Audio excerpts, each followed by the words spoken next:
আসসালামু আলাইকুম ওয়া রাহমাতুল্লাহি ওয়া বারাকাতুহু। আলহামদুলিল্লাহ ওয়াহদা ওয়াসসালাতু ওয়াসসালামু আলা মান লা নাবিয়্যা বা'দা। প্রশংসা আল্লাহ সুবহানাহু ওয়া তাআলার জন্য, শান্তি অবতীর্ণ হোক মুহাম্মদ সাল্লাল্লাহু আলাইহি ওয়াসাল্লামের প্রতি। আমরা আজকে একটি মহৎ কাজের ঘোষণা দেওয়ার জন্য এখানে একত্রিত হয়েছি। পবিত্র রমজান মাসের শেষ দশকে আমরা অবস্থান করছি। পৃথিবীর প্রতিটি কাজের শুরুই ছোট্ট উদ্যোগ দিয়ে হয়, তারপর আল্লাহ সুবহানাহু ওয়া তাআলা কবুল করলে, আল্লাহ সুবহানাহু ওয়া তাআলা চাইলে সেই কাজটি সফলতার দিকে বা ব্যাপকতার দিকে পৌঁছে যায়। আমরা যখন প্রথম মক্তব নিয়ে কাজ করা শুরু করি তখন কোনোদিনই আমরা ভাবিনি যে আমাদের মক্তবের সংখ্যা এত দ্রুত 500টি মক্তবে পৌঁছে যাবে, যে 500টি মক্তবের শিক্ষক আমাদের নিকটে ট্রেনিং নেবে, যে 500টি মক্তবে আমাদের সিলেবাস, আমাদের বই পরিচালিত হবে, সেগুলোর মধ্যে আমরা প্রতিযোগিতা আয়োজন করতে পারবো, রমজান মাসে 500টা মক্তবের শিক্ষকের কাছে হাদিয়া দিতে পারবো, পাঠাতে পারবো। এগুলো আমাদের কল্পনার বাইরে ছিল। কিন্তু যখন আমরা উদ্যোগ নিয়েছি, আলহামদুলিল্লাহ আল্লাহ সুবহানাহু ওয়া তাআলা সেই উদ্যোগকে কবুল করেছেন। এবং এখন যদি হিসাব করা হয় যে 500 মক্তবের শিক্ষকদের ট্রেনিং দিতে, তাদের কাছে ফ্রি বই পৌঁছাতে, তাদেরকে হাদিয়া দিতে মোট কত টাকা খরচ হয়েছে, তাহলে সেই খরচের সংখ্যা অনুমান করলে চোখ ছানা বড় হয়ে যাবে, যেটা শুরুতে আমরা যদি চিন্তা করতাম তাহলে সাহসী করতাম না, যে থাক এটা করা যাবে না। তো এরকমই আসলে একটি বড় কাজ। এই কাজের কথা বহুদিন থেকে আমার মাথায় ঘুরতো। বিশেষ করে ইসলামিক ফাইন্যান্স নিয়ে যখন ইউনিভার্সিটি অফ ডান্ডিতে পড়াশোনা করি তখন এটি আরও ভালোভাবে আমি বুঝতে শিখেছি। তার আগে এতটা ভালোভাবে বুঝতাম না যে আল্লাহ সুবহানাহু ওয়া তাআলা কেন সুদের বিরুদ্ধে এত ভয়ঙ্কর যুদ্ধের ঘোষণা দিলেন, আর কেনই বা আল্লাহ সুবহানাহু ওয়া তাআলা বারবার কর্জে হাসানা দেওয়াকে তাকে কর্জে হাসানা দেওয়া বলেছেন। কোরআনে আল্লাহ কোথাও মানুষকে কর্জে হাসানা দিতে বলেননি, বলেছেন তোমরা আল্লাহকে কর্জে হাসানা দাও।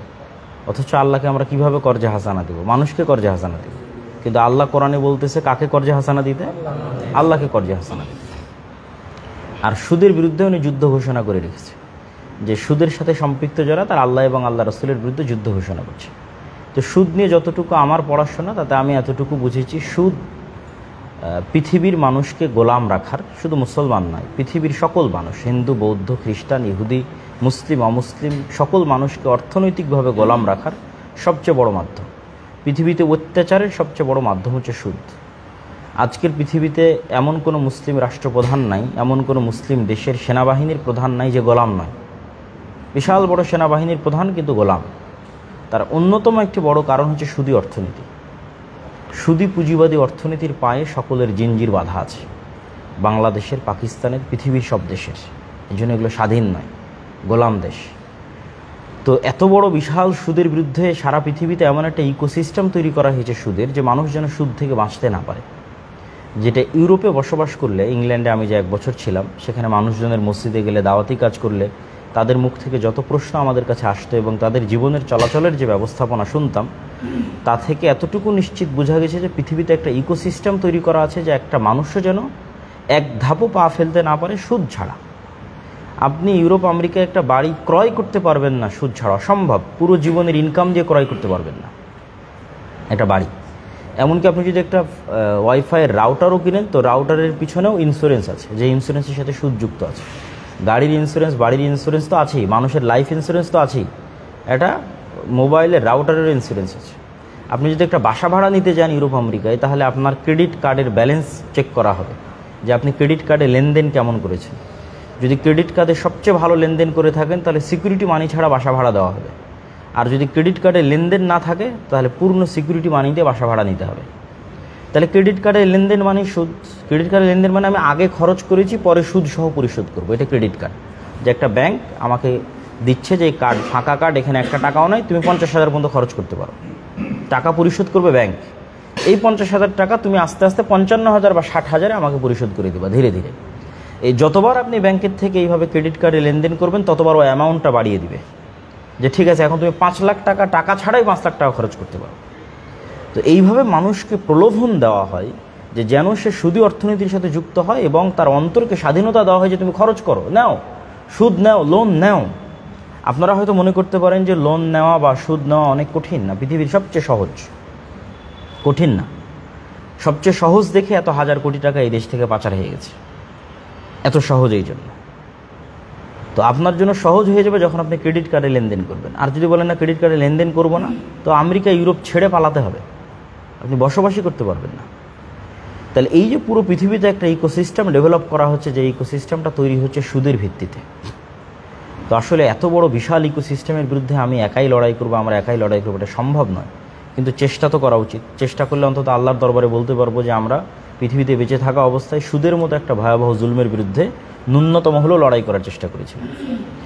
আমি যখন আমাদের এই গ্রাম অঞ্চলগুলোতে প্রবেশ করি, সেটা আমার নানির বাড়ি হোক অথবা দাদির বাড়ি হোক, যেমন আমার দাদির বাড়িতে নতুন যে ব্রিজ আছে, ব্রিজ পার হওয়ার পর থেকে হায়াত মোড়ের পর থেকে আমার দাদির বাড়ি পর্যন্ত যেতাম। আমি একদিন গণার চেষ্টা করছিলাম যে কত সুদী এনজিও এই অঞ্চলে কাজ করে, তো গুণে শেষ করতে পারিনি। এত ভিন্ন ভিন্ন বোর্ড, ভিন্ন ভিন্ন এনজিওর এত বোর্ড, যে তারা সেখানে কার্যক্রম পরিচালনা করতেছে। 15-20টার বেশি হবে, 5 থেকে 6 কিলোমিটার জায়গার মধ্যে তাদের অফিস আছে। তাহলে এমন একটা পরিবার খুঁজে পাওয়া কঠিন, যেই পরিবারের মানুষ সুদের সাথে সম্পৃক্ত না। আর যখন সুদের সাথে সম্পৃক্ত হবে তখন মিথ্যা বলবে, মানে যখনই সুদী লোনের সাথে সম্পৃক্ত হবে তখন কি বলবে? মিথ্যা বলবে। আর মিথ্যা বলা হচ্ছে গোলামের স্বভাব, যারা কৃতদাস হয় তাদের স্বভাব। স্বাধীন ব্যক্তি, নেতা, নেতৃত্ব দানকারী, গুণের অধিকারী ব্যক্তি কখনো মিথ্যা বলে না। তাহলে আমরা তো ছোটোর থেকে গোলাম হচ্ছি, আমাদের পুরো সমাজ ব্যবস্থা ছোটোর থেকে গোলাম হচ্ছে, মানে ছোটোর থেকে দুর্নীতিবাজ হিসেবে গড়ে উঠতেছে। তো এই যে পুরো পৃথিবীতে বা আমাদের সমগ্র বাংলাদেশে সুদ ভিত্তিক যে লোন ব্যবস্থা গড়ে উঠেছে, এর বিরুদ্ধে আমাদের একটি উদ্যোগ নেওয়া জরুরি ছিল। আমরা ছোট পরিসরে হলেও সেই উদ্যোগের ঘোষণা আজকে দিতে যাচ্ছি। আমি দেখেছি আমার আব্বুকে, আমার পাশেই বসে আছে, মানুষ ওনার কাছে কর্জ চাইলে উনি প্রচুর কর্জে হাসানা দিতেন। তো এটাও ওনারই একটা আমলকে আমরা আনুষ্ঠানিক রূপ দিচ্ছি। আমরা যখন দাওয়াতি কাজ করতে গেছি, তখন আমি এই কথাটা বারবার তুলে ধরেছি। শাইখ আব্দুর রাজ্জাক বিন ইউসুফ বলে যে জরুরি কাজ হচ্ছে 5টা।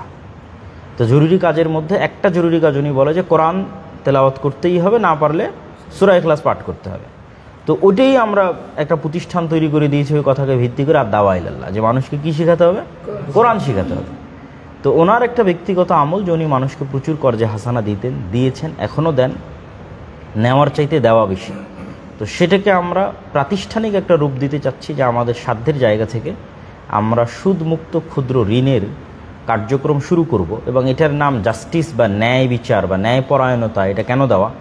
আপনারা খুব ভালো করে যারা অবগত আছেন, আমার বক্তব্য শুনেন বা শুনেছেন, যে গত 5ই আগস্টের পর থেকে আমি যত বক্তব্য দিয়েছি, প্রত্যেক বক্তব্যে আমি বলেছি যে ন্যায়পরায়ণতা এবং সত্যবাদিতা হচ্ছে ইসলামী নেতৃত্বের মূল ভিত্তি। এবং আমাদের ইসলামী রাষ্ট্রের মূল ব্র্যান্ডিং হচ্ছে ন্যায় বিচার, যেটা ঈসা আলাইহিস সালামের ক্ষেত্রে আল্লাহর নবী বলেছে, উনি হাকামান মুকসিতা, ন্যায় বিচার প্রতিষ্ঠাকারী শাসক হবেন। তো ন্যায় বিচার হচ্ছে ইসলামের রাষ্ট্র ব্যবস্থার মূল ভিত্তি। তো সমাজে যত অন্যায় অনাচার বিরাজ করছে, মাদ্রাসা মসজিদ শুধু কোরআন এবং হাদিস শিক্ষা দিবে তা নয়, আমি যেটা বারবার আওয়াজ উঠাচ্ছি যে আল আমরু বিল মারুফ ওয়ান নাহি আনিল মুনকার করবে। এবং সেটার সুযোগ এখন, কেননা এখন গ্রাম পর্যায় পর্যন্ত পলিটিক্যাল যে পাওয়ার, সেই পাওয়ারটা জিরো। যদিও আমাদের গোলামির স্বভাবের কারণে আমরা এক দল থেকে আর এক দলে দ্রুতই ট্রান্সফার হচ্ছে। এই যে পুরো রমজানে মানুষ এত কম দামে জিনিসপাতি ক্রয় করলো, এত বিদ্যুৎ সরবরাহ ভালো থাকলো, তারপরেও মানুষের কাছে গণতন্ত্র লাগবে। মানে গণতন্ত্র দিয়ে অযোগ্য নেতাকে না বসানো পর্যন্ত তার শান্তি নেই। তাহলে গণতন্ত্র সমান সমান অযোগ্য নেতা। আর এখন যে পদ্ধতিতে নেতা নির্বাচন হয়েছে, এটা হচ্ছে ইসলামী নেতৃত্ব নির্বাচনের পদ্ধতি, যে পরামর্শের ভিত্তিতে সবচেয়ে যোগ্য মানুষকে নেতা বানানো। এটা হল ইসলামী নেতৃত্ব। তাহলে ইসলামী নেতৃত্বের রেজাল্ট কি? যোগ্য মানুষ। আর গণতন্ত্রের রেজাল্ট কি? অযোগ্য, চোর, বাটপার। তো এইটা যেটা চলমান আছে, এটাকে উচ্ছেদ করে কিভাবে অযোগ্য, চোর, বাটপারদের ক্ষমতায় বসানো যায়, তার পদ্ধতির নাম কি? গণতন্ত্র। তো এই যে সমাজে যে অন্যায় অনাচারগুলো আছে, মসজিদ মাদ্রাসার শিক্ষার বাইরেও, দিনী শিক্ষার বাইরেও আমাদেরকে এই অন্যায় অনাচারের বিরুদ্ধে আওয়াজ উঠাতে হবে। যে সমাজে যে অন্যায় অনাচার আছে, তার মধ্যে আমার দৃষ্টিতে সবচেয়ে বড় অন্যায় জুলম হচ্ছে কি? সুদ। যেই সুদ বর্তমান সমগ্র পৃথিবীতে ইকোসিস্টেম তৈরি করা আছে, সমাজে যতগুলো অন্যায় চলে তার মধ্যে একটা বড় অন্যায় হচ্ছে সুদ। তো এই জন্য আমরা নাম দিয়েছি জাস্টিস, যে ন্যায়। এই সুদের বিরুদ্ধে লড়াই করে আমরা যদি ন্যূনতম 2-1 মানুষকেও কর্জে হাসানা দিয়ে তাকে সুদের লোন থেকে বাঁচাতে পারি, তাহলে আমরা ন্যায় প্রতিষ্ঠা করলাম। এটা হচ্ছে ন্যায় প্রতিষ্ঠার সংগ্রাম, পৃথিবীতে ন্যায় প্রতিষ্ঠার সংগ্রাম। এটা ইসলামী নেতৃত্বের ভিত্তি। তো এটার ঘোষণা হিসেবে আমরা আজকে এটার ঘোষণা দিচ্ছি, এবং আমাদেরই আপাতত কিছু ভাইকে কর্জে হাসানা দেওয়া ছিল এবং কিছু ভাইকে আমরা কর্জে হাসানা দিব। এবং এই কর্জে হাসানা প্রজেক্টের সবচেয়ে মজার যে বিষয়, মজার যে দিক, যেটা বলে আমি আমার বক্তব্য শেষ করব, সবচেয়ে মজার দিক হচ্ছে আপনি মসজিদে দান করলেন, মসজিদ নির্মাণ হয়ে কিন্তু টাকাটা শেষ হয়ে গেল। হ্যাঁ, মসজিদ যতদিন থাকবে সেটা চলতে থাকবে। মাদ্রাসায় দান করলাম বা জমি কেনার জন্য দান করলাম, টাকা খরচ করে টাকা কিন্তু শেষ হয়ে যাচ্ছে। কিন্তু কর্জে হাসানার জন্য যদি আমরা একটা ফান্ড তৈরি করি, তাহলে এই কর্জে হাসানার এই ফান্ডটা যদি শতভাগ ব্যাক আসে, তাহলে কোনো দিন শেষ হবে না। ওইটা আবার আরেকজনের কাছে যাবে, তার কাছ থেকে ব্যাক আসলে আবার আরেকজনের কাছে যাবে, এবং এই ফান্ডটা যত বাড়তে থাকবে তত বেশি পরিমাণ মানুষ এই টাকা থেকে উপকৃত হবে। তো এইটা হচ্ছে কর্জে হাসানার সবচেয়ে মজার দিক, যে এটা শেষ হওয়ার সম্ভাবনা নাই। যিনি এই প্রজেক্টে অংশগ্রহণ করবে তার টাকাটা স্থায়ীভাবে মানুষের মধ্যে ঘুরতে থাকবে, আর কত হাজার কত লক্ষ মানুষ এটার থেকে উপকৃত হবে তা আল্লাহ সুবহানাহু ওয়া তাআলা ভালো জানে। তো আমরা আমাদের এই জাস্টিস প্রতিষ্ঠার যে সংগ্রাম বা জাস্টিস মুভমেন্ট যেটি বলি না কেন, সেটির প্রথম ঘোষণা হিসেবে পবিত্র রমজান মাসের এই দিনে আমরা এই কর্জে হাসানা প্রজেক্টের উদ্বোধনের ঘোষণা দিচ্ছি। আমরা আল্লাহ সুবহানাহু ওয়া তাআলার কাছে দোয়া করি সিয়াম অবস্থায় যে আল্লাহ সুবহানাহু ওয়া তাআলা আমাদের প্রজেক্টে কবুল করুক, আল্লাহুম্মা আমিন।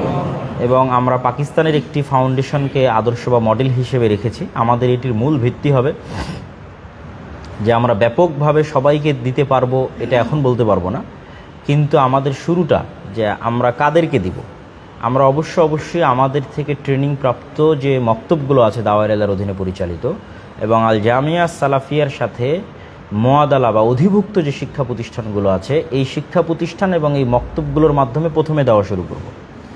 তথা এই মক্তবগুলো এবং এই প্রতিষ্ঠানগুলোই হবে আমাদের অফিস বা আমাদের সেন্টার। আমরা একজনকে দিই, দুইজনকে দিই, পাঁচজনকে দিই, 10 জনকে দিই, সেই থ্রুতে সেই পরিচয়ের ভিত্তিতেই আমরা আগাবো ইনশাআল্লাহ। সুতরাং কেউ যদি এটির থেকে উপকার গ্রহণ করতে চান, এটার আরেকটা আমাদের কেন আমরা এই মক্তব এবং শিক্ষা প্রতিষ্ঠানগুলোর সাথে সম্পৃক্ত করতেছি, এই দুইটা মিলে মসজিদের পাওয়ার বাড়াবে। এটা হচ্ছে মসজিদকে শক্তিশালী করা, এম্পাওয়ারমেন্ট অফ মস্ক। এটা আরেকটা আমার থিওরি চিন্তা ভাবনা, যে সমাজে মসজিদকে যতটা শক্তিশালী করা যাবে, মসজিদ সমাজের অন্যায়ের বিরুদ্ধে ততটা আওয়াজ উঠাতে পারবে। তাহলে একটা মসজিদে যখন আপনার মক্তব চলতেছে, আবার ঠিক ওই একই মসজিদ থেকে আপনি যখন কর্জে হাসানার প্রজেক্ট বিতরণ করতেছেন বা এইরকম ওই মসজিদ থেকে আরও যখন কার্যক্রম করবেন, তখন অটোমেটিকই ওই মসজিদের ক্ষমতাটা বাড়বে, ওই গ্রামের মধ্যে ওই এলাকার মধ্যে এম্পাওয়ারমেন্ট হবে, ন্যূনতম হলো আগের চাইতে একটু বাড়বে। তো এই যে ক্ষমতায়ন যখন হবে মসজিদের, তখনই সে প্যারালাল আর যারা তার ওই গ্রামে বসবাস করে, মেম্বার হোক, চেয়ারম্যান হোক, তাদের সাথে বিচার সালিশ, অন্যায় অনাচার যা কিছু সমাজে পরিচালিত হয়, সেটা রেজাল্ট পেতে হবে এটা কথা নয়, কিন্তু বাধা দিতে হবে, অন্যায়কে বন্ধ করার চেষ্টা করতে হবে সাধ্য অনুযায়ী, যেটা আল্লাহ আমাদের আদেশ দিয়েছে, আল আমরু বিল মারুফ ওয়ান নাহয়ু আনিল মুনকার, সৎ কাজের আদেশ, অসৎ কাজের নিষেধ। তো আমরা এটির মাধ্যমে আমরা চাচ্ছি যে আরও মানুষ আমাদের এই প্রজেক্টগুলোর প্রতি উদ্বুদ্ধ হোক এবং আমরাও এই প্রজেক্টগুলোকে শক্তিশালী করি এবং একটা আর একটা সহযোগী হোক। তো আল্লাহ সুবহানাহু ওয়া তাআলা আমাদের এই কাজকে কবুল করুক, আল্লাহুম্মা আমিন। আমি এই বলে আমার কথা শেষ করছি, আর আব্বুকেও কিছু বলার জন্য বলতেছি, উনি আরও এই বিষয়ের গুরুত্ব আছে। এখানে আরেকটা কথা আমার ছুটে গেছে, সেটা হচ্ছে ইসলামে কিন্তু আমি ইসলামিক ফাইন্যান্স পড়ে যেটা বুঝেছি যে হ্যাঁ, তাহলে বর্তমান ইসলামিক ব্যাংকিংয়ের বিষয়ে কি বলবেন আপনি, আপনার মন্তব্যকে। আমি রাসূল সাল্লাল্লাহু আলাইহি ওয়াসাল্লামের ইসলামী অর্থনীতি পড়ে যেটা বুঝেছি যে রাসূল সাল্লাল্লাহু আলাইহি ওয়াসাল্লামের পুরো মুভমেন্টটা ছিল লোন বিরোধী। লোন বিরোধী মানে মানুষ তখনই লোন নিতে পারে যখন সে মরা অবস্থা, যখন সে এমন কোনো জরুরি কাজে আটকে গেছে যেখান থেকে সে উদ্ধার হতে পারছে না। কিন্তু বিলাসী পণ্যের জন্য মানুষ লোন নিবে এরকম কোনো দলিল কোরআন হাদিসে আমি খুঁজে পাইনি। বিলাসী পণ্য বলতে, আমার বাড়ি মাটির আছে, আমি এখন পাকা করব, আমি এখন সাইকেলে যাতায়াত করি, সাইকেল বাদ দিয়ে আমি মোটর সাইকেল নিব, আমার বাড়িতে আমি এখন গোস্ত গরম করে ঠিক রাখি, এটা আমার কষ্ট হচ্ছে, এখন আমি ফ্রিজ নিব, আমার বাড়িতে এখন বিদ্যুৎ নয়, আমি এখন কারেন্ট নিব। এই বিলাসী পণ্যগুলো অতিরিক্ত করার জন্য লোন নেওয়া যায় এর কোনো প্রমাণ আমার জানা নাই, বরং রাসূল সাল্লাল্লাহু আলাইহি ওয়াসাল্লাম এটার প্রতি বারবার কী করেছে, নিরুৎসাহিত করেছে। তাহলে মানুষ সর্বোচ্চ বিপদে পড়ে লোন নিতে পারে, আর একটা হচ্ছে ব্যবসায় ইনভেস্ট করতে পারে।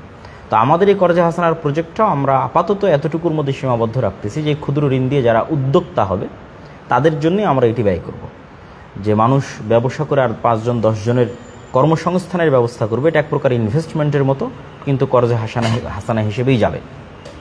তাহলে ব্যাংকিং ব্যবস্থার সমাধান কি? ব্যাংকিং ব্যবস্থা তৈরি হয়ে আছে পুঁজিবাদী এবং বস্তুবাদী ব্যাংকিং ব্যবস্থা তৈরি হয়ে আছে বিলাসী পণ্য কিনতে মানুষকে লোন দেওয়া। যতগুলো ইসলামিক ব্যাংকিংও যতগুলো অপশন তৈরি করা হয়েছে, কিভাবে গাড়ি নিবে লোনে, গাড়ি তো বিলাসী পণ্য, গাড়ি লোনে নেওয়া জায়েজ কিনা আগে এটা প্রশ্ন করতে হবে। যদি সেটা সুদ ছাড়াও হয় তবুও জায়েজ কিনা। যে আমি কর্জ করে গাড়ি নিব, আগে এটা প্রশ্ন করতে হবে যে সুদ ছাড়া কর্জ নিয়ে গাড়ি নেওয়া জায়েজ কিনা, এটার প্রশ্ন আসতে হবে আগে। এটার কোনো দলিল কোরআন এবং হাদিস থেকে পাওয়া যায় কিনা, এটা অনেক বড় ব্যাপার। রাসূল সাল্লাল্লাহু আলাইহি ওয়াসাল্লাম এতটা কর্জ বিরোধী ছিলেন।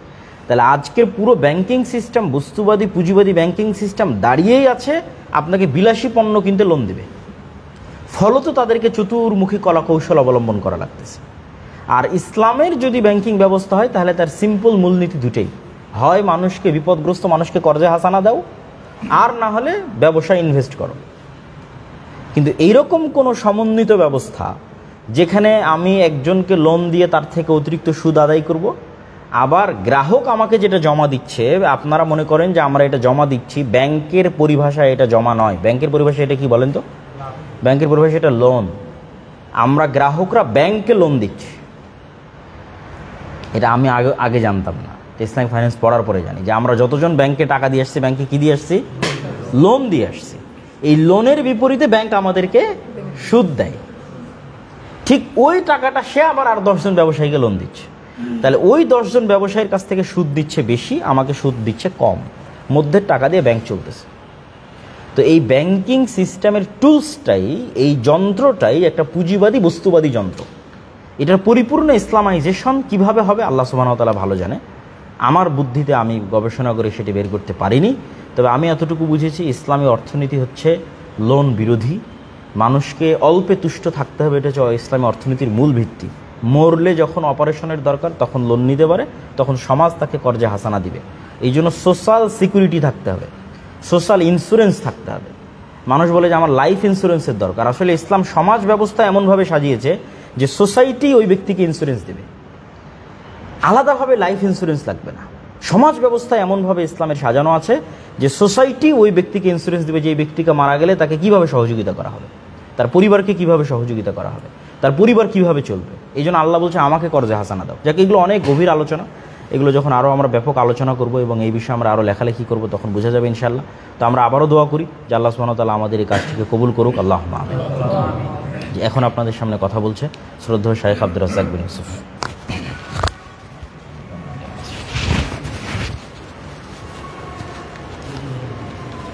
আসসালামু আলাইকুম ওয়া রাহমাতুল্লাহ।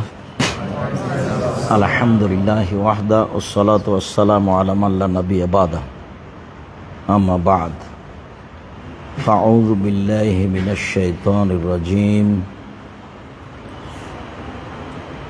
তাআওয়ানু আলাল বিররি ওয়াত তাকওয়া ওয়া লা তাআওয়ানু আলাল ইসমি ওয়াল উদওয়ান। عن أبي هريرة رضي الله تعالى عنه قال قال رسول الله صلى الله عليه وسلم الله في عون عبده ما كان العبد في عون أخيه রাওয়াহু মুসলিম। সম্মানিত দিনী ভাই, সময়ের গতিতে যারা অবগত হবেন আমাদের এই গুরুত্বপূর্ণ মানুষের উপকারী বিষয়টি, ক্ষুদ্র ঋণের ব্যবস্থা, তারা অবশ্যই বিষয়টিকে সে অনুযায়ী মূল্যায়ন করবেন মর্মে আমি বলি, উপস্থিত অনুপস্থিত দিনী ভাই বোন, প্রশংসা আল্লাহর জন্য। শান্তি অবতীর্ণ হোক আল্লাহর রাসূলের উপর সাল্লাল্লাহু আলাইহি ওয়াসাল্লাম। আল্লাহ তাআলা বলেন, তোমরা ভালো কাজে পরস্পরে সাহায্য করো, আর পাপ ও অন্যায় সীমালঙ্ঘন কাজে পরস্পরে সাহায্য করো না। সূরা মায়েদা 2 নম্বর আয়াত। অত্র আয়াতটিকে পৃথিবীর মানুষ একটি মূল বিষয় হিসাবে গ্রহণ করেছে, যে মানুষ অত্র আয়াতের ভিত্তিতে ভালো কাজে পরস্পরকে সাহায্য করবে, আর মন্দ কাজে পরস্পরকে সাহায্য করা থেকে বিরত থাকবে। ঋণের বিষয়টি আমরা আগে থেকেই অবগত আছি, আর আব্দুল্লাহ যেভাবে বলছিল তাতে আমরা আরও ভালোভাবে স্পষ্ট হচ্ছিলাম ঋণ আর সুদ কি জিনিস। আল্লাহ তাআলা বলেন, ওয়াকরিদুল্লাহ কারদান হাসানা, তোমরা আল্লাহকে কর্জে হাসানা দাও, ভালো ঋণ প্রদান করো। আল্লাহকে ঋণ দিতে বলছেন, তো আল্লাহর তো ঋণের প্রয়োজন নাই। আল্লাহ তো হচ্ছে আল্লাহু সামাদ, মুখাপেক্ষী, নিরপেক্ষ, মুখাপেক্ষীহীন, যার এসব প্রয়োজন নেই। তো আল্লাহ তাআলা এখানে আল্লাহকে ঋণ দিতে বললেন যারা সমাজে আসলেই এই মুহূর্তে তাকে ঋণ দেওয়া প্রয়োজন, তার আহাল পরিবার নিয়ে বেঁচে থাকার জন্য, তার এই চিকিৎসা গ্রহণের জন্য, তার এই দুর্ঘটনা থেকে বেঁচে থাকার জন্য, বা তার এই দুর্ঘটনায় তাকে উপকার করার জন্য যে ঋণ দিতে হবে, সে ঋণটাই তোমরা আল্লাহকে প্রদান করলে। আসলে মানুষকে দিতে গিয়ে আমরা ঋণ আল্লাহকে দিলাম। এইভাবে কেন? বুখারী মুসলিমের এক হাদিসে এসেছে, রাসূল সাল্লাল্লাহু আলাইহি সাল্লাম বলেন, আল্লাহ তাআলা বলেছেন, ইয়াবনা আদম আনফিক আলাইকা, আদমের ছেলে মেয়ে শোনো, তোমরা আল্লাহকে দান করো, আল্লাহ তোমাদের ওটা পূর্ণ করে দিবেন। তো মানুষ যখন মানুষকে ঋণ দিবে, তো এইটা পূর্ণ করে দেওয়ার এবং এর ভালো যত দিক আছে সেগুলো করে দেওয়ার জিম্মেদারি কে? আল্লাহ। সেই জিম্মেদারি আল্লাহ পালন করবেন। যার কারণে এই আয়াতকে আল্লাহ রসুল ওইভাবে বললেন হাদিসে কুদসি দিয়ে, যে আল্লাহ তাআলা বলেন, হে আদমের ছেলে মেয়ে, তোমরা ঋণ দান করো আল্লাহকে, আল্লাহ সেটা পূর্ণ করে দিবেন। কিভাবে করবেন? আল্লাহ তাআলা এক জায়গায় বলেন, ইয়ামহাকুল্লাহু রিবা ইউরবি সাদাকাত, আল্লাহ তাআলা সুদকে সংকুচিত করেন। সুদ খেলে মানুষের অর্থ সম্পদ সংকুচিত হবে, নিঃস্ব হবে, এটা আল্লাহর কথা। আর দান করলে মানুষের টাকা বেড়ে যাবে। মানুষ ঋণ দিলে মানুষের টাকা বেড়ে যাবে। দানের চেয়ে ঋণ অনেক ঊর্ধ্বে। রাসূল সাল্লাল্লাহু আলাইহি সাল্লাম বলেন, 1 টাকা দান করলে 10 নেকি হয়, আর 1 টাকা ঋণ দিলে 18 নেকি হয়। তাহলে মানুষ যে মানুষকে দান করে, ঋণ করে সহযোগিতা করে, তার সহযোগিতার সবচেয়ে বড় দিক হলো ঋণ। তাই এখানে আল্লাহ তাআলা বলছেন যে তোমরা আল্লাহকে ঋণ দাও। দান করলে যে অর্থ সম্পদে আল্লাহ বরকত দিবেন, ঋণ দিলে আল্লাহ তাআলা সে অর্থ সম্পদে অনেক অনেক বেশি বরকত দিবেন, যা রাসূল সাল্লাল্লাহু আলাইহি সাল্লাম বললেন। পক্ষান্তরে সুদ তো আল্লাহ তাআলা বলেছেন মানুষের অর্থ সম্পদকে কমিয়ে দেয়। আর রাসূল সাল্লাল্লাহু আলাইহি সাল্লাম বলেছেন, যদিও মানুষ সুদকে বাস্তবে বেশি দেখে, কিন্তু তার শেষ হলো নিঃস্ব হওয়া।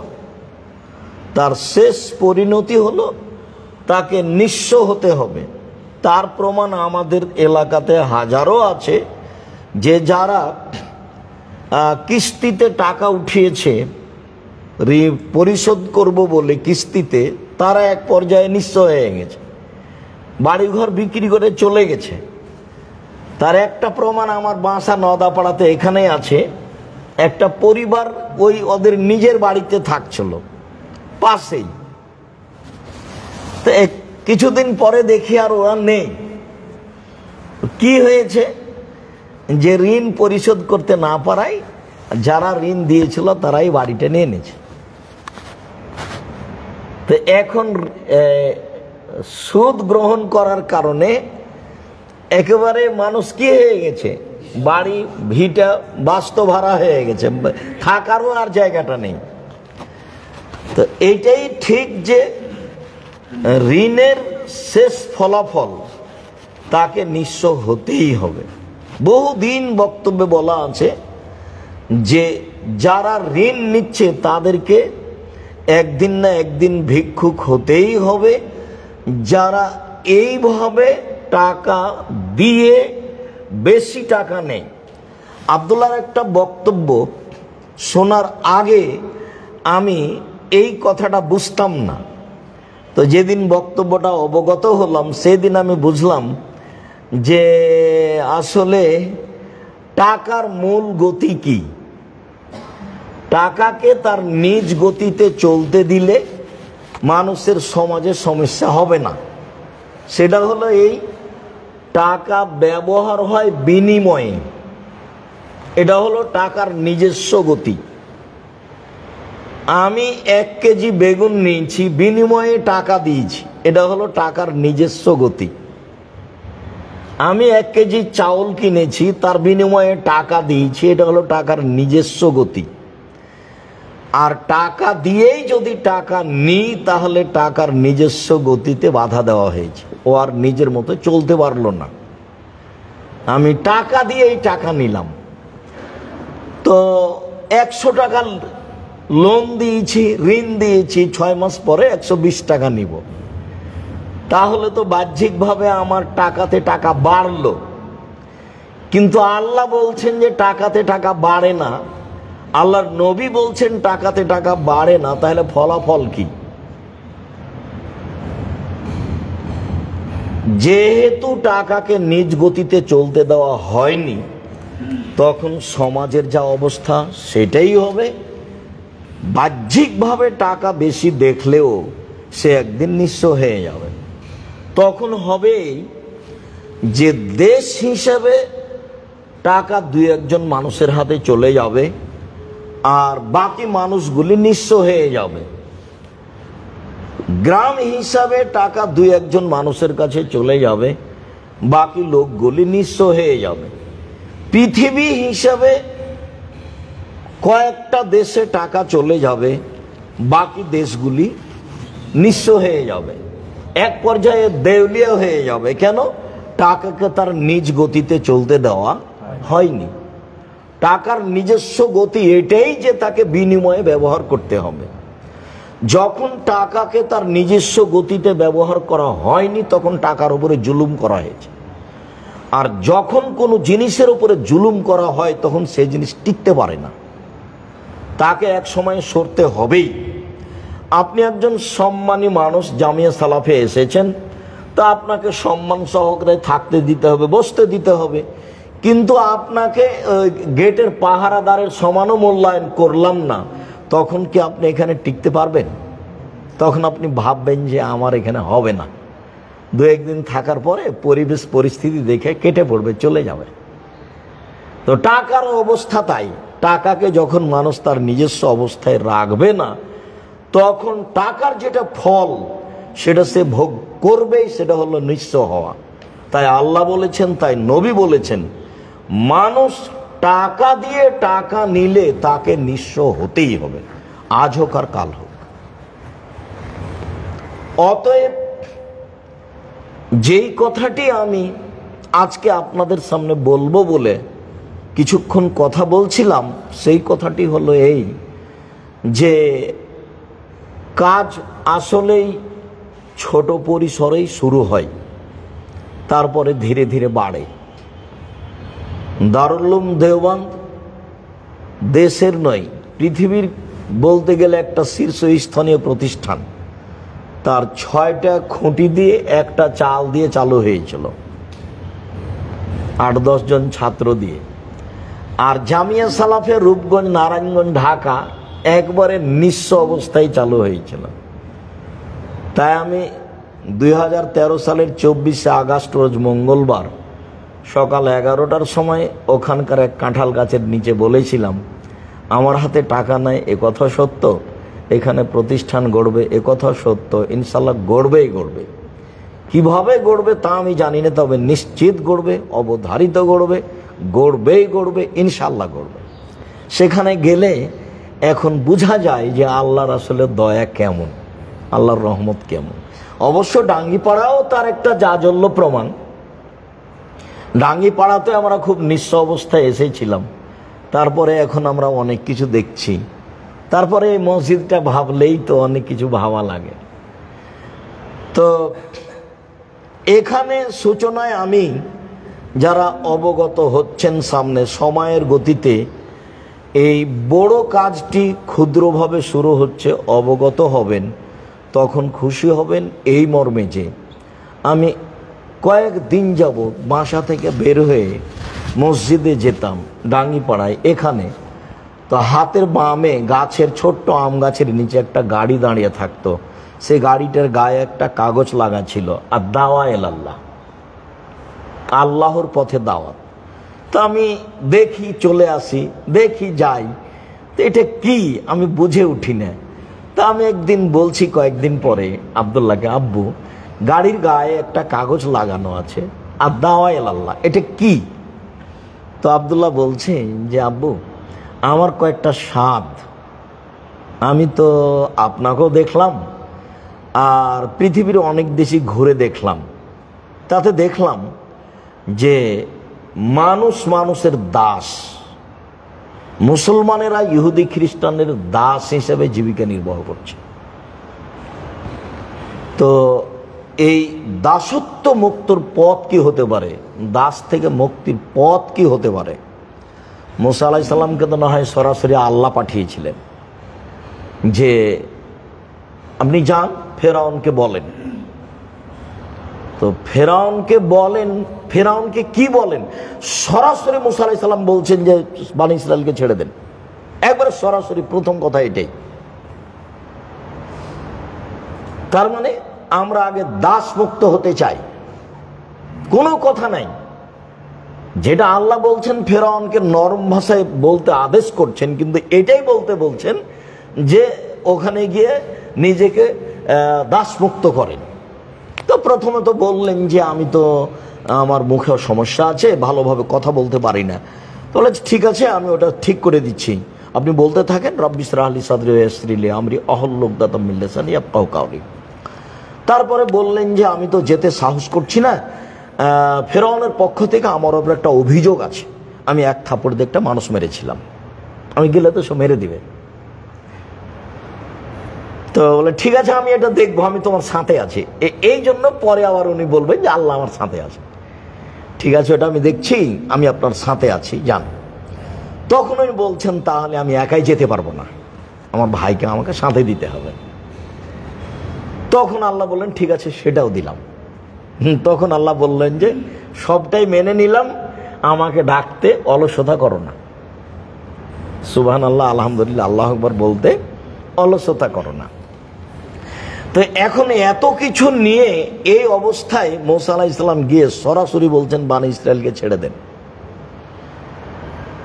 তো এই কথা শুনে তো ফেরাউন অবাক, অবাক কথা, আমার বাড়ির কাজের লোক, আমার বাড়িতে যে খেয়ে লালন পালন হয়, সে আমাকে এভাবে বলে। তো প্রথমে বলছে তুমি কি সেই ছেলে নও যাকে আমি শিশুকালে লালন পালন করেছি?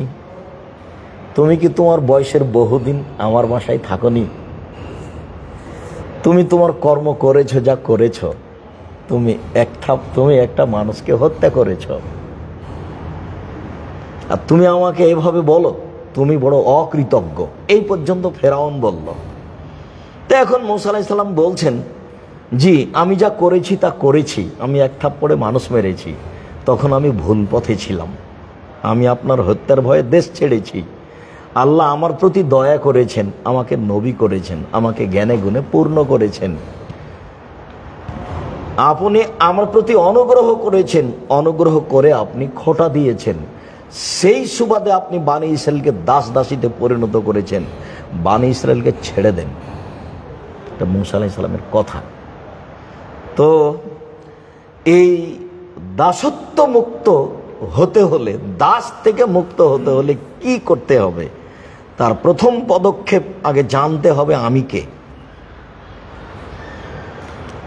তাহলে আকীদা সংশোধন আর কোরআন তেলাওয়াত। তাহলে আমি বুঝতে পারবো বিত্তশালী হয়ে দাস থেকে মুক্তি পাওয়া যায় এ কথা নয়, দাসত্ব মুক্ত হওয়া যায় টাকা হলে এ কথা নয়, আকীদা সংশোধন হলেই দাসত্ব মুক্ত হওয়া যায়।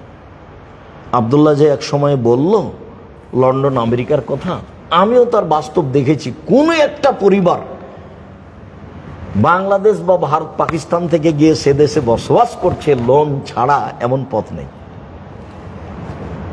বাড়িঘর করার কোনো অনুমতি নেই, কোনো কিছু করার অনুমতি নেই লোন ছাড়া, সুদ ছাড়া।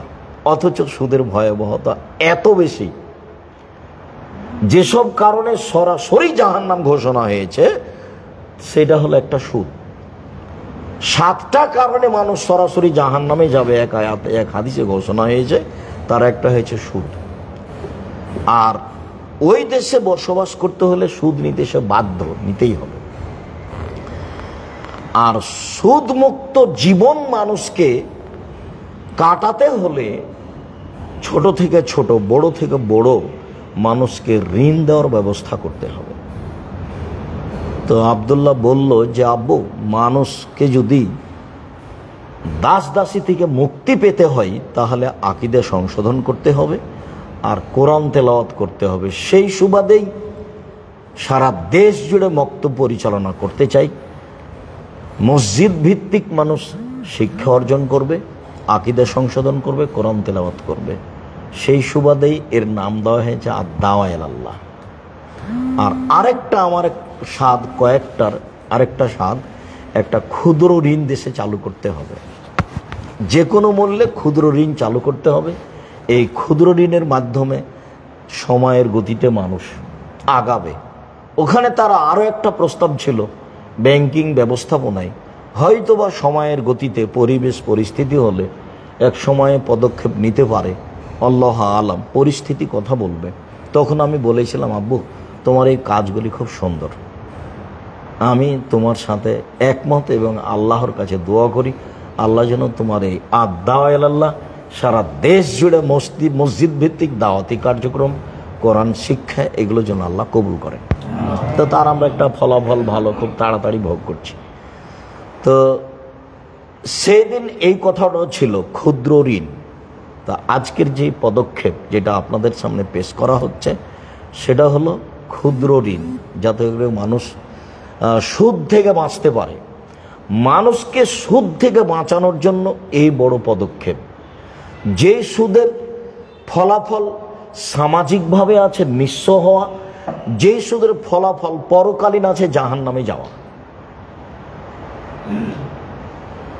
আহাল্লাহুল বাই'a ওয়া হাররামার রিবা, আল্লাহ তাআলা ব্যবসা বাণিজ্যকে বৈধ করেছেন আর সুদকে চিরদিনের জন্য হারাম করেছেন।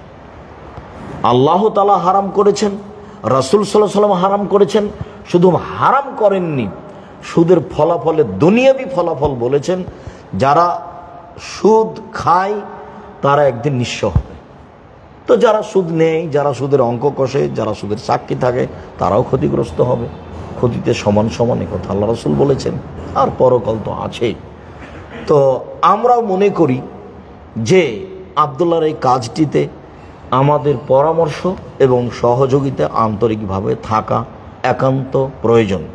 সাথে সাথে যেটা আমরা বেশি জাতির কাছে দাবি রাখি সেটা হলো এই যে এই কাজটা সত্যই যদি মনে করি যে একটা সামাজিক বড় উপকার এবং মানুষকে সুদ থেকে মুক্ত করার মাধ্যম, তাহলে প্রথমত আমরা আন্তরিকভাবে আব্দুল্লাহর এই কাজটার জন্য আল্লাহর কাছে দোয়া করব, আল্লাহ তার এই ক্ষুদ্র ঋণ মানুষকে সুদ থেকে মুক্ত রাখার জন্য এটা তুমি কবুল করো। আল্লাহ তুমি এই একটা পদক্ষেপকে কবুল করো, যেই পদক্ষেপ তুমি পছন্দ করো, যেই পদক্ষেপ তোমার নবী মুহাম্মদ সাল্লাল্লাহু আলাইহি ওয়াসাল্লাম পছন্দ করেন, যেই পদক্ষেপ জাতির জন্য উপকারী, যেই পদক্ষেপ জনগণের জন্য, সব পরিবারের জন্য উপকারী, তুমি এটা কবুল করো। আমি সকল দিনই ভাই বোনকে তার এই পদক্ষেপ আল্লাহ কবুল করুক এটা দোয়া করার জন্য আন্তরিকভাবে অনুরোধ জানাচ্ছি। একবারে মন খুলে, মন ভরে, আন্তরিকভাবে আল্লাহকে বলবেন। যারা আমার সামনে আছেন, যারা দেশ বিদেশের বিভিন্ন প্রান্ত হতে সময়ের গতিতে অবগত হবেন, তারা এই সামাজিক বড় কাজটাকে আল্লাহ যেন কবুল করেন, এই জন্য দোয়া করবেন। আল্লাহ তুমি এটা কবুল করো। আর এটা যেন সুন্দরভাবে চলতে থাকে, তার জন্য কি পরামর্শ লাগবে, কি করা লাগবে, দেশের সচেতন পুরুষ নারীর কাছে জোরালো দাবি থাকবে। আপনারা সময়ের গতিতে আবদুল্লাহ এবং আবদুল্লাহর সাথে যারা থাকবে তাদেরকে পরামর্শ দিবেন অবশ্যই। সেটা যেন সময়ের গতিতে ভালো থেকে ভালো, সুন্দর থেকে সুন্দরভাবে সমাজের কাছে গড়ে ওঠে। সম্মানিত দিনী ভাই বোন, ঋণের ব্যাপারে আর কত বলি। রাসূল সাল্লাল্লাহু আলাইহি ওয়াসাল্লাম যতগুলো জিনিস থেকে বাঁচতে চাইতেন, তার একটা জিনিস থেকে বাঁচতে চাইতেন, সলাতে সালাম ফেরার পূর্বে আউযু বিকা মিনাল মা'সামি ওয়াল মাগরাম। আমি তোমার কাছে বাঁচতে চাচ্ছি বড় পাপ হতে, আমি তোমার কাছে বাঁচতে চাচ্ছি ঋণ কর্য হতে। আয়েশা রাদিয়াল্লাহু তাআলা আনহা বলেন, এমন কোনোদিন আল্লাহ রাসূল সালাত আদায় করেননি যেই সলাতে সালাম ফেরার পূর্বে এই দোয়া পড়েননি। কি? আল্লাহুম্মা ইন্নী আউযু বিকা মিন আযাবি জাহান্নাম ওয়া আউযু বিকা মিন আযাবিল কবর। হে আল্লাহ, তোমার কাছে আমি জাহান্নামের শাস্তি থেকে বাঁচতে চাচ্ছি, তোমার কাছে আমি কবরের শাস্তি থেকে বাঁচতে চাচ্ছি। ওয়া আউযু বিকা মিন ফিতনাতিল মাসিহিদ দাজ্জাল, তোমার কাছে আমি দাজ্জালের ফিতনা থেকে বাঁচতে চাচ্ছি। ওয়া আউযু বিকা মিন ফিতনাতিল মাহি ওয়াল মামাত, তোমার কাছে দুনিয়াবি ফিতনা এবং তোমার কাছে পরকালের ফিতনা থেকে বাঁচতে চাচ্ছি। ওয়া আউযু বিকা মিনাল মা'সামি ওয়াল মাগরাম, তোমার কাছে বাঁচতে চাচ্ছি ঋণ কর্য হতে, তোমার কাছে বাঁচতে চাচ্ছি বড় পাপ হতে। তোমার কাছে বাঁচতে চাচ্ছি ঋণ কর্য হতে, আর তোমার কাছে বাঁচতে চাচ্ছি বড় পাপ হতে। রাসূল সাল্লাল্লাহু আলাইহি ওয়াসাল্লাম এই ঋণ কর্য থেকে বাঁচতে না চেয়ে সালাম ফিরতেন না। সাথে সাথে যার এরকম কিছু থেকেছে, আল্লাহ রাসূল তার জানাজা করেননি। সমাজকে এই সুদের সাথে জড়িত ঋণ থেকে বাঁচাতে হলে এই ক্ষুদ্র ঋণের ব্যবস্থা জরুরিভাবে চালু করতে হবে, এটাকে গ্রহণ করতে হবে। আমরা আল্লাহর কাছে আন্তরিকভাবে দোয়া করি, আল্লাহ তুমি এটা কবুল করো। সমাজের মানুষকে সুদমুক্ত করো, সমাজের মানুষকে ঋণযুক্ত সুদ হতে রক্ষা করো। যেটা আসলে ঋণ নয়, যেটা আসলে সুদ, যেটা মানুষের উপকার নয়, যেটা আসলে মানুষের ক্ষতি।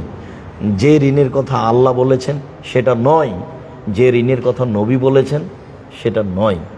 মূলত ওই ঋণই হতে হবে যেটা হবে সুদ মুক্ত। মূলত ওই ঋণই হতে হবে যেটার ফলাফল হবে ভালো, জান্নাত, জাহান্নাম নয়। সম্মানিত দিনী ভাই বোন, আপনাদের কাছে এই পদক্ষেপের জোরালো দোয়া, দাবি, পরামর্শ রেখে, পরামর্শের জোরালো দাবি রেখে আপাতত আজকের মতো কথা এখানেই শেষ করলাম। সুবহানাকা আল্লাহুম্মা ওয়া বিহামদিকা আশহাদু আল্লা ইলাহা ইল্লা আনতা আস্তাগফিরুকা ওয়া আতুবু ইলাইক। আসসালামু আলাইকুম।